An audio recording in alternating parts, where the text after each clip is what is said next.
আল্লাহ রাব্বুল আলামিন সুন্দর সমাজ বিনির্মাণী 14টি মূলনীতি জারি করেছেন, যেগুলোকে অনেক ওলামায়ে কেরামগণ মেরাজের 14 দফা বলেছেন। আবার কেউ কেউ বলেছেন এই 14 দফার সঙ্গে মেরাজের কোনো সম্পর্ক নাই। আল্লাহ রাব্বুল আলামিন তার হাবিবকে জারি করে দিলেন 14টি বিষয় যদি কোনো মানুষ মানতে পারে, 14টি বিষয় যদি কোনো সমাজে প্রতিপালিত হয়, সেই সমাজ একটি সুন্দর সমাজ হবে। বলুন আলহামদুলিল্লাহ। আল্লাহ রাব্বুল আলামিন বলছেন ওয়া ক্বাদা রাব্বুকা আল্লা তা'বুদু ইল্লা ইয়্যাহ। তোমার রব তোমাকে নির্দেশ দিচ্ছেন, তোমার রব তোমাকে আদেশ করছেন আল্লাহ ছাড়া এই পৃথিবীতে আর কারো ইবাদত করবে না। আল্লাহ ছাড়া আর কারো ইবাদত, কারো বন্দেগী করবে না। প্রথম নম্বর নির্দেশ। 14টি মূল নীতির ভিতরে আল্লাহ রাব্বুল আলামিন মানব জাতির জন্য 13টি মূল নীতি রেখে দিয়েছেন, আর শুধুমাত্র কেবলমাত্র একটা মূল নীতি হলো আল্লাহ নিজের জন্য একটি, আর বাকিগুলো হলো তার বান্দাদের জন্য। বলুন সুবহানাল্লাহ। এক নাম্বার হলো আল্লাহ ছাড়া কারো ইবাদত করো না, গোলামি করো না, দাসত্ব করো না, কারো নিচে কারো কাছে মাথা নত করো না। আল্লাহ রাব্বুল আলামিন সূরা ইয়াসিনে বলছেন ওয়া আনি'বুদুনি হাযা সিরাতুম মুস্তাকিম।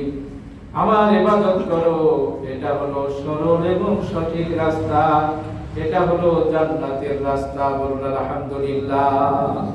আল্লাহর ইবাদত, মানুষের কাছে গিয়ে কিছু চায়, মানুষের গোলামি করে, মানুষের কাছে গিয়ে মাথা নত করে, শিরক করে। আল্লাহ রাব্বুল আলামিন বলেন প্রথম নম্বর নির্দেশ হলো এই পৃথিবীতে জমিন যার আইন চলবে তার। বলুন সুবহানাল্লাহ। এই পৃথিবী যার গোলামি হবে তার। এই পৃথিবী যিনি সৃষ্টি করেছেন দাসত্ব করতে হবে তার। এজন্য আল্লাহ পাক বলেন ইল্লা ইয়্যাহু, তার ইবাদত বন্দেগী ছাড়া আর কারো ইবাদত করতে পারবে না। আল্লাহর ইবাদতের পরে আল্লাহ রাব্বুল আলামিন 2 নম্বর মূলনীতি দিলেন ওয়া বিল ওয়ালিদাইনি ইহসানা।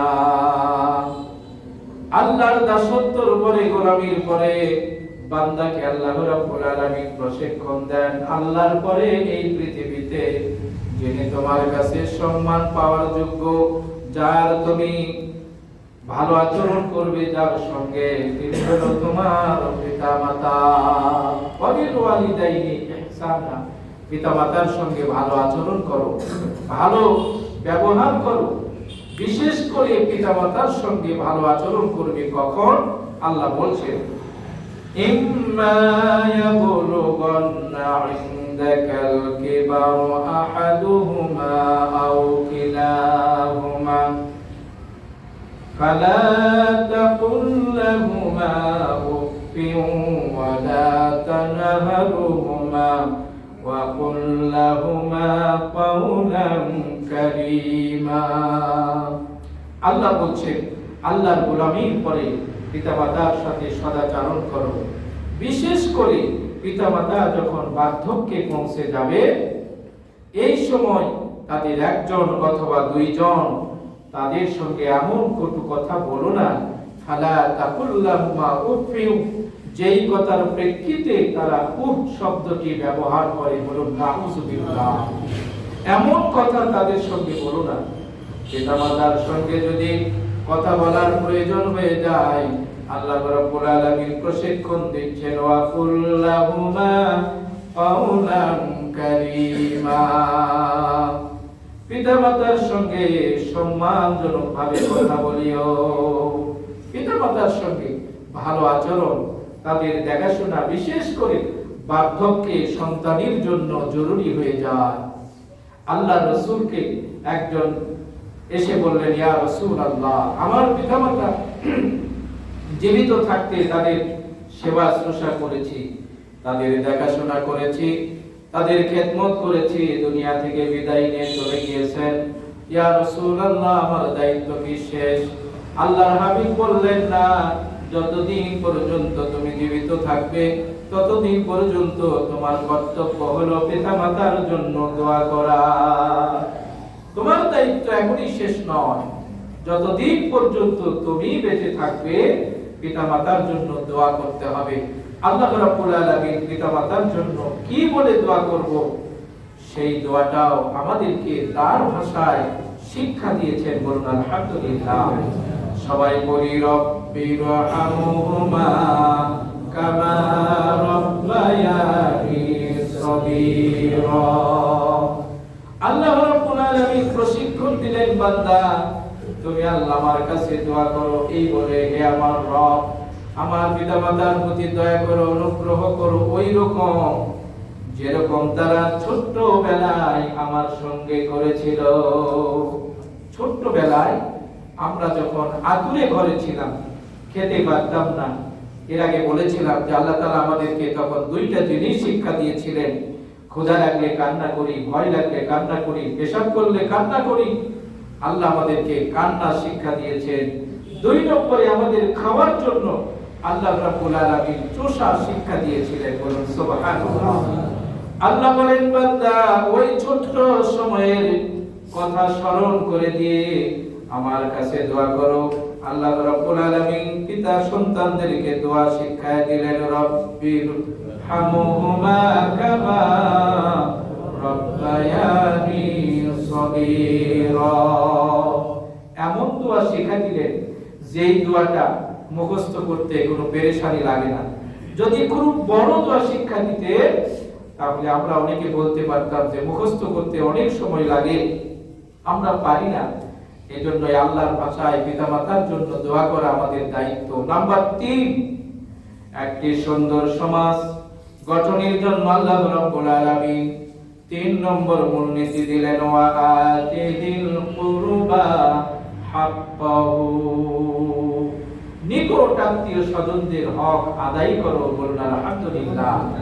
নিকট আত্মীয় স্বজনী, সে যদি আত্মীয় না হয়, সে যদি কুরবা প্রতিবেশী হয়, প্রতিবেশীর হক আদায় করো, আত্মীয় স্বজনীর হক আদায় করো। দেখুন, কোন ব্যক্তি যদি প্রতিবেশীর হক আদায় করে, নিকট আত্মীয় স্বজনদের হক আদায় করে, সেই পরিবারে, সেই সমাজে অশান্তি থাকবে না। বলুন আলহামদুলিল্লাহ।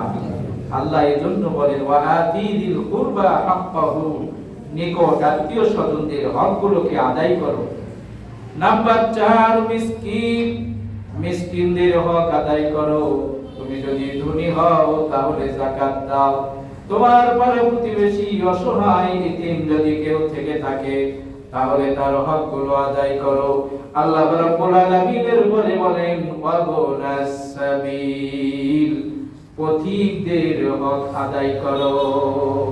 মুসাফির, মুসাফির ব্যক্তিদেরও হক আদায় করতে আল্লাহ তাআলা নির্দেশ দিয়েছেন। বলুন আলহামদুলিল্লাহ।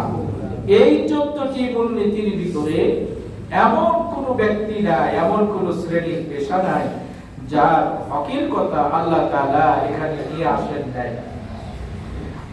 মিসকিন হলো তারা যার কিছুই নাই, বাড়ি নাই, গাড়ি নাই, থাকার মতো কোনো জায়গা নাই, এমন ব্যক্তিদের হক আদায় করো। ফকিরের হক আদায় করো। ফকির হলো যার সামান্য বাড়ি গাড়ি আছে, টাকা পয়সা সামান্য আছে, কিন্তু যাকাত দিবার মতো কোনো পয়সা নাই, সে ব্যক্তি হলো ফকির। আল্লাহ রাব্বুল আলামিন বলেন, ওয়া বুনাস সাবিল, মুসাফিরের হক আদায় করো।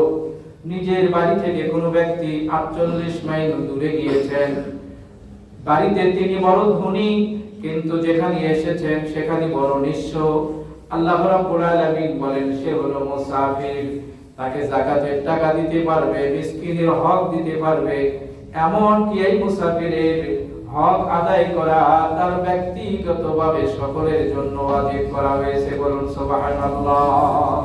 মিসকিন, মুসাফির এবং নিকট আত্মীয় স্বজনীর হক আদায় করো। এই হকগুলো আদায় করতে গিয়ে আল্লাহ রাব্বুল আলামিন বলেছেন কি মূলনীতি? তুমি অবলম্বন করবে, সে কথাটাও আল্লাহ আমাদেরকে বলে দিয়েছেন। বলুন আলহামদুলিল্লাহ। আল্লাহ রাব্বুল আলামিন বলেন, ওয়ালা তাজআল ইয়াদাকা মাগলুলাতান ইলা উনুকিকা ওয়ালা তাবসুতহা। ফকিরের হক আদায় করতে গিয়া, মিসকিনদের হক আদায় করতে গিয়া, মুসাফিরদের হক আদায় করতে গিয়া, নিকট আত্মীয় স্বজনের হক আদায় করতে গিয়া নিজে যেন আবার নিঃস্ব যেন না হও, সেদিকেও লক্ষ্য রাখিও। আল্লাহ বলে, ওয়ালা তাজআল ইয়াদাকা মাগলুলাতান, তোমার হাতকে ঘাড়ের সঙ্গে বেঁধে রেখো না, অথবা একবারে প্রশস্ত করে দিও না। অর্থাৎ দান করতে করতে তুমি একবারে ফকির হয়ে যেও না, আবার এমন কৃপণ হয়েও না যে তোমার কাছে ফকির চাইতে চাইতে চাইতে বিরক্ত হয়ে যায়, তোমার কলিজা থেকে একটা টাকাও বের হয় না। বলুন নাউযুবিল্লাহ। আল্লাহ রাব্বুল আলামিন বলেন, এমনটি করো না। ফকির মিসকিনদেরকে দান করো নিজেদের সাধ্য মতো, আত্মীয় স্বজনদেরকে দান করো নিজেদের সাধ্য মতো। এমন কৃপণতা অবলম্বন করো না, বা এমন উদারি অবলম্বন করো না যার দ্বারাতে নিজে তুমি আবার ফকির হয়ে বসো। আল্লাহ রাব্বুল আলামিন নির্দেশনা দিচ্ছেন, এমনটি তুমি হইও না। আল্লাহ রাব্বুল আলামিন বলেন এরপরে 7 নম্বর আল্লাহ পাক বলছেন, ওয়ালা তাকতুনু আওলাদাকুম খাশিয়াতা ইমলাক। সন্তানদেরকে হত্যা করো না এই ভয়ে যে তারা তোমার সঙ্গে খাবে।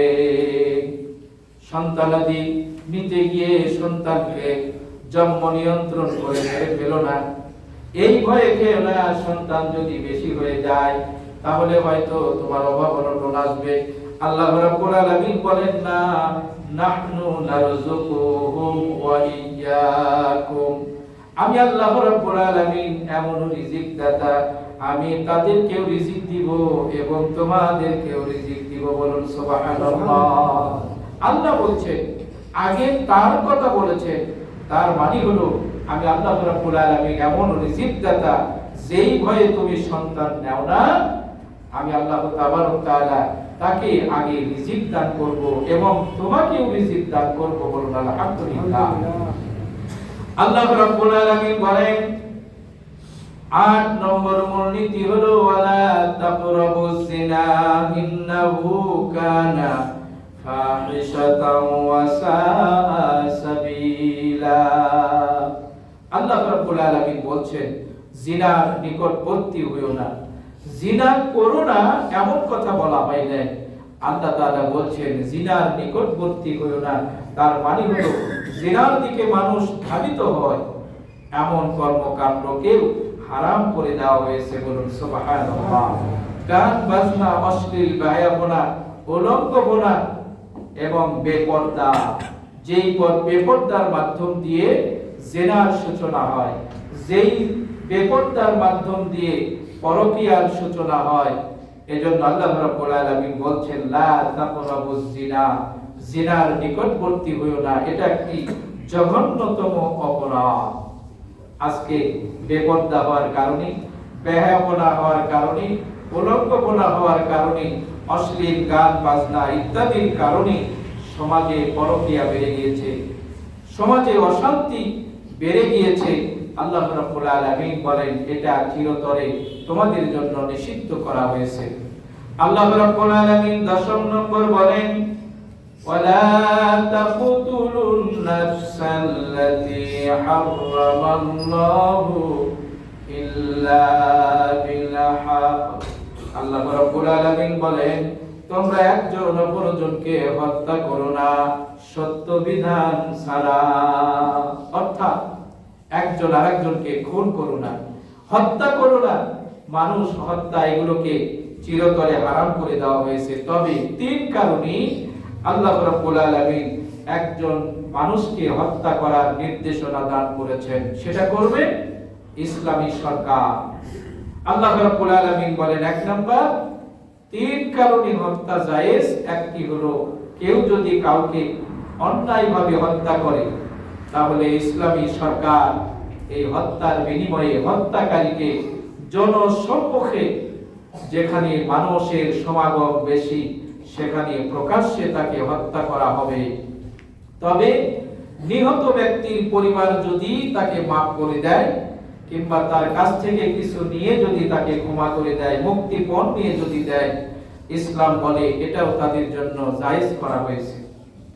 আজকে হত্যার বিনিময়ে হত্যা না, এজন্য ছুরিকাঘাতে বিভিন্ন ভাবে দেখি সমাজে হত্যা প্রচলন শুরু হয়ে গেছে কোরআনের এই নির্দেশনা না থাকার কারণে। কারণ যিনি হত্যা করেন তিনি টাকার বিনিময়ে, ক্ষমতার বিনিময়ে, তার মামা খালুর বিনিময়ে পার পেয়ে চলে যান। এজন্য হত্যার প্রবণতা সমাজে বেড়ে যায়। আল্লাহ রাব্বুল আলামিন বলেন, 2 নম্বর কারণে তোমরা একে অপরকে ইসলামী রাষ্ট্রীয় সরকার হত্যা করতে পারবে। কোন বিবাহিত পুরুষ, কোন বিবাহিত নারী যদি জেনার কর্মে লিপ্ত হয়ে যায়, আল্লাহ রাব্বুল আলামিনের নির্দেশনা হলো জনসম্মুখে মানুষের গোচরে, মানুষের যেখানে সমাগম হবে সেখানে তাকে এই জেনার অপবাদের কারণে তাকে হত্যা করা হবে। তবে জেনার অপবাদে যাকে হত্যা করা হবে, ইসলাম বলে হত্যা যেহেতু বিরাট একটি অন্যায়, কিন্তু জেনার কারণে তাকে হত্যা করা হচ্ছে, হয় এটা তাকে স্বীকার করতে হবে, নতুবা যার উপরে অপবাদ আনয়ন করা হবে 4 জন সাক্ষী হাজির করা হবে। আল্লাহ রাব্বুল আলামিন জেনার শাস্তি যেমন কঠোর করেছে, এর জন্য সাক্ষী করেছেন 4 জন, হিংসার বশীভূত হয়ে একজন আরেকজনকে যেন এই অপবাদ দিতে না পারে। 3 নম্বর কারণে একজন অপরজনকে হত্যা করতে পারবে, সেটি হলো মুরতাদ। মুরতাদ হলো ওই ব্যক্তি যিনি ইসলাম গ্রহণ করেছিলেন, কোন কারণে ইসলাম থেকে দূর হয়ে গিয়েছেন। আল্লাহর নির্দেশনা হলো তাকে আগে বোঝানো হবে দ্বীনের ব্যাপারে, তাকে আগে বোঝানো হবে ইসলামের ব্যাপারে।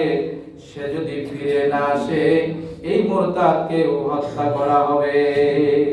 বলতেছিলাম 3 কারণে একজন আরেকজনকে হত্যার নির্দেশনা দেওয়া হয়েছে।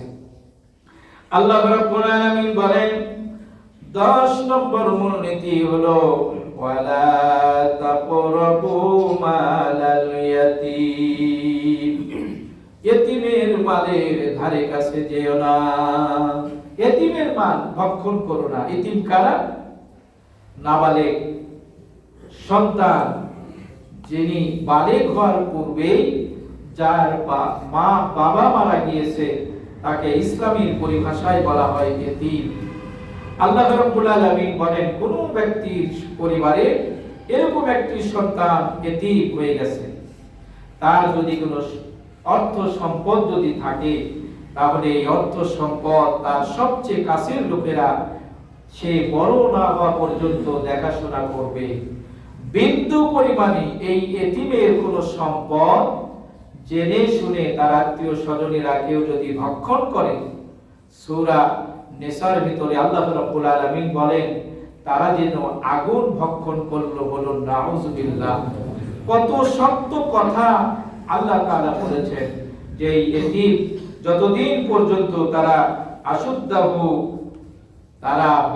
তারা বয়সে পরিণত না হবে, ততদিন পর্যন্ত তাদের যারা জিম্মাদারি থাকবে, দেখাশোনা করবে এই এতিমের মাল সম্পদের, এবং তার বিনিময়ে আল্লাহ তাআলা তাদেরকে কি দান করবে? আল্লাহ তাআলা আমি ইতিপূর্বে বলেছিলাম এতিমের মাথায় হাত বুলাবেন। এতিমের মাথায় হাত বুলালে কোন ব্যক্তি হাতের এই আঙ্গুলের নিচে যতগুলো চুল পড়বে সমপরিমাণ সওয়াব আল্লাহ তাআলা তার আমলনামায় দান করবেন, বলুন সুবহানাল্লাহ। কোন মহিলা যদি, গত কয়েকদিন আগে আমি এক হাদিসে দেখলাম, কোন মহিলা যদি তার সন্তানের মুখের দিকে তাকায়া, এই এতিম সন্তানের মুখের দিকে তাকায়া জীবন যৌবনকে উৎসর্গ করে দিয়ে সন্তানকে লালন পালন করার তাগিদে বিবাহ বন্ধনে যদি আবদ্ধ না হয়, নবীজি পাক জবানি বলেন এই মহিলাটা জান্নাতি হবে, বলুন আলহামদুলিল্লাহ। এজন্য আল্লাহ তাআলা বলছেন এতিমের মালের ধারে কাছে যেও না, ভক্ষণ করা তো দূরের কথা, লা তাকরাবু, ভক্ষণ করা তো দূরের কথা, আত্মসাৎ করা তো দূরের কথা, সেই চিন্তাও যেন তোমার মাথার ভিতরে না আসে। আল্লাহ রাব্বুল আলামিন বলেন 11 নম্বর, ওয়া আউফু বিল আহদি ইন্নাল আহদা কানা মাসউলা। আল্লাহ রাব্বুল আলামিন বলেন ওয়াদাকে পরিপূর্ণ করো। ওয়াদা দুই রকম, একজন মানুষ আরেকজনের কাছে ওয়াদা করে, টাকার জন্য ওয়াদা করে, ব্যবসা বাণিজ্যের জন্য ওয়াদা করে। আল্লাহ রাব্বুল আলামিন বলেন খবরদার খবরদার এই ওয়াদাকে কখনো খেলাপ করো না। আরেকটা ওয়াদা রয়েছে, সেই ওয়াদাটা হলো আমরা রূহের জগতে আল্লাহর কাছে ওয়াদা করেছি এসেছিলাম।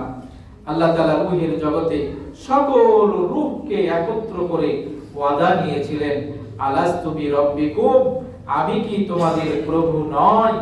আমরা সেদিন সকলে সমুচ্চ স্বরে বলে এসেছিলাম ক্বালু বালা, আপনি আমাদের রব। আল্লাহ রাব্বুল আলামিন বলেন এই দুই শ্রেণীর ওয়াদাকে তোমরা পরিপূর্ণ করো, দুনিয়াতে এসে রবকে ভুলে যেও না। এজন্য কবরে আমাদেরকে জিজ্ঞেস করা হবে না তুমি নামাজ পড়েছো কিনা, যাকাত দিয়েছো কিনা, হজ করেছো কিনা, রোজা রেখেছো কিনা। এই প্রশ্ন আল্লাহ তাআলা কবরে করবেন না। কবরে আমাকে আপনাকে প্রশ্ন করা হবে মার রব্বুকা, তোমার রব কি? অর্থাৎ তুমি যে রূহের জগতে রব হিসাবে আমাকে মেনে নিয়ে এসেছিলে, দুনিয়াতে কি সর্বত্র সেই রবের দাসত্ব গোলামি আর স্বীকার করে এসেছিলে কিনা? কবরে যাওয়ার পরে পরে আমাকে আপনাকে প্রথমেই প্রশ্ন করা হবে। এরপরে প্রশ্ন করা হবে মান দীনুকা, তোমার দ্বীন, তোমার ধর্ম, তোমার জীবন ব্যবস্থা হিসাবে তুমি পৃথিবীতে কি মেনে এসেছিলে। আমরা ইসলামকে যদি মেনে নিয়ে যেতে না পারি, কবরে এই প্রশ্নের জবাব দেওয়া যাবে না। 3 নম্বর কবরের প্রশ্ন, দুনিয়ার পরীক্ষার প্রশ্নগুলো গোপন রাখা হয়, কিন্তু কবরের প্রশ্নগুলো আল্লাহ রাব্বুল আলামিন আমাদের সামনে প্রকাশ করে দিয়েছে। মান হাযার রাজুল, আল্লাহ রাব্বুল আলামিন আমাকে আপনাকে বিশ্ব নবীকে দেখায়া দিয়া আল্লাহ রাব্বুল আলামিন প্রশ্ন করবেন কবরে, ওই যে ব্যক্তিটাকে দেখো উনি কে? সেদিন যদি দুনিয়াতে আমরা সেই নবীজির অনুসরণ করে যেতে পারি, তার সুন্নতের পায়রবি যদি করে যেতে পারি, তার আনিত ধর্ম যদি আমরা পালন করে যেতে পারি, সেই দিন দেখার সঙ্গে সঙ্গে আমরা বলে দিব তিনি আমাদের রাসূল মুহাম্মাদুর রাসূলুল্লাহ সাল্লাল্লাহু আলাইহি ওয়াসাল্লাম। এজন্য একটি হাদিস নবীজি শিক্ষা দিয়েছেন, রাদিতু বিল্লাহি রাব্বাও ওয়া বিল ইসলামি দীনাও ওয়া বি মুহাম্মাদিন নাবিয়্যা। এই দোয়াটি আমরা পড়তে পারি, আমি সন্তুষ্ট, রাদিতু বিল্লাহ, আমি সন্তুষ্ট, আমি খুশি আল্লাহকে রব হিসাবে পেয়ে, ইসলামকে ধর্ম হিসাবে পেয়ে, মুহাম্মদ সাল্লাল্লাহু আলাইহি ওয়াসাল্লামকে রাসূল হিসাবে পেয়ে। বলুন আলহামদুলিল্লাহ। বোঝাতে চাচ্ছিলাম দুনিয়ার বুকের ওয়াদা যেরকম মানুষ পালন করবে, রূহের জগতে আমরা যে ওয়াদাটা করে এসেছিলাম এটাও ওই রকম মানুষ পালন করবে। আল্লাহ রাব্বুল আলামিন বলেন ইন্নাল আহাদা কানা মাসউলা, বান্দা ভুলে যেও না এই ওয়াদার ব্যাপারে আল্লাহ তাবারক তাআলা তোমাদেরকে জিজ্ঞাসা করবে। এই ওয়াদাগুলোর ব্যাপারে কিয়ামতের ময়দানে আল্লাহ তাআলা আমাদেরকে জিজ্ঞাসা করবেন। 12 নম্বর মূলনীতি হলো ওয়া আউফুল কাইলা ইদা কিলতুম ওয়াজিনু বিল কিসতাসিল মুস্তাকিম। আল্লাহ রাব্বুল আলামিন বলেন মেপে দেওয়ার সময় পূর্ণভাবে মেপে দাও। এটা ব্যবসায়ীর ব্যাপারে আল্লাহ তাবারক তাআলা বলছেন, মেপে দেওয়ার ব্যাপারে পূর্ণভাবে মেপে দাও, আর নেওয়ার সময়ও পূর্ণভাবে মেপে নাও। আল্লাহ পাক বলেন যালিকা খায়র, এটা হলো উত্তম, ওয়া আহসানু তাওয়িলা, এবং ব্যবসায়ী উন্নতির জন্য উত্তম একটি পন্থা। লক্ষ্য করুন আল্লাহ তাআলা ব্যবসায়ীদের প্রশংসা করছেন যে দেওয়ার সময় যেরকম পূর্ণভাবে দিবে, নেওয়ার সময় ওইভাবে পূর্ণরূপে দাও। তুমি যদি সমাজের ভিতরে একটি তাজিরুস সাদিক, সত্যবাদী ব্যবসায়ী হিসাবে চতুর্দিকে তোমার নাম যদি সরে যায়, আল্লাহ রাব্বুল আলামিন বলেন এইটা তোমার জন্য কল্যাণকর হবে। ব্যবসায় বলুন আলহামদুলিল্লাহ। কিন্তু দেওয়ার সময় কম দিলাম, নেওয়ার সময় পূর্ণরূপে নিলাম, আল্লাহ রাব্বুল আলামিন বলেন দুনিয়াতে হয়তো লাভবান হবে, পরকালে তুমি হবে ক্ষতিগ্রস্ত। 13 নম্বর মূলনীতি আল্লাহ রাব্বুল আলামিন বলছেন ওয়ালা তাকফু মা লাইসা লাকা বিহি ইলমুন ইন্নাস সামআ ওয়াল বাসারা ওয়াল ফুআদ। আল্লাহ রাব্বুল আলামিন বলেন যে বিষয়ে তোমার কোনো জ্ঞান নাই, যে বিষয়ে তোমার কোনো জানা নাই, যে বিষয়ে তোমার কোনো নলেজ নাই, আল্লাহ রাব্বুল আলামিন বলেন সে বিষয়ে তুমি কোনো কথা বলো না, অনুমান করে কোনো কথা বলো না। আমরা তো অনুমানের মাস্টার। নিজের যত ভুল ত্রুটি থাক না কেন, আন্দাজে একজনের ব্যাপারে একটা ভুল ধারণা করে থাকি। আল্লাহ রাব্বুল আলামিন বলেন ইজতানিবু কাসীরাম মিনাজ যন্নি ইন্নাজ যন্না ইসমুন। আল্লাহ পাক বলেন বান্দারে ধারণা করা থেকে বিরত থাকো, অধিকাংশ ধারণা তোমাদের গুনাহের কারণ হয়ে যায়। যেই বিষয়ে আমাদের জ্ঞান নাই, যার ব্যাপারে কোনো ধারণা নাই, যার ব্যাপারে আমার কিছু জানা নাই, আন্দাজে কোনো কথা বলতে আল্লাহ রাব্বুল আলামিন নিষেধ করেছেন। কারো ব্যাপারে মন্তব্য যদি করতে চাও, কিভাবে মন্তব্য করবে? আল্লাহ বলেন ফালা তুযাক্কু আনফুসাকুম। আল্লাহ পাক বলেন নিজের বড়ত্ব নিজে করো না। মানুষের ব্যাপারে যখন কোনো মন্তব্য করবে এইভাবে করো আমার জানা মতে লোকটা ভালো, এইভাবে বলো আমার জানা মতে লোকটা ভালো। আল্লাহ রাব্বুল আলামিন বলেন আমলের ব্যাপারে যেই বিষয়ে তোমার জ্ঞান নাই সেই বিষয়ে তুমি আমল করতে যেও না। আগে বিষয়টার ব্যাপারে জানো, এরপরে ওই বিষয়ে আমল করো। আল্লাহ রাব্বুল আলামিন বলেন প্রত্যেকটি ব্যক্তিকে 3টি বিষয়ে জিজ্ঞাসা করা হবে। 1 নাম্বার শ্রবণ শক্তির ব্যাপারে, 2 নাম্বার দৃষ্টি শক্তির ব্যাপারে, 3 নাম্বার হৃদয়ের ব্যাপারে আমাদেরকে জিজ্ঞেস করা হবে। চোখকে বলা হবে তুমি কি দেখেছো, চোখের জবান খুলে যাবে, চোখ বলবে সে এই দেখেছে। আমাকে আপনার কান বলবে তুমি কানে কি শুনেছো, অন্তরে কি উপলব্ধি করেছো। আল্লাহ রাব্বুল আলামিন বলেন এই প্রত্যেকটি 3টা বিষয়ে মানুষকে কিয়ামতের দিন জিজ্ঞেস করা হবে।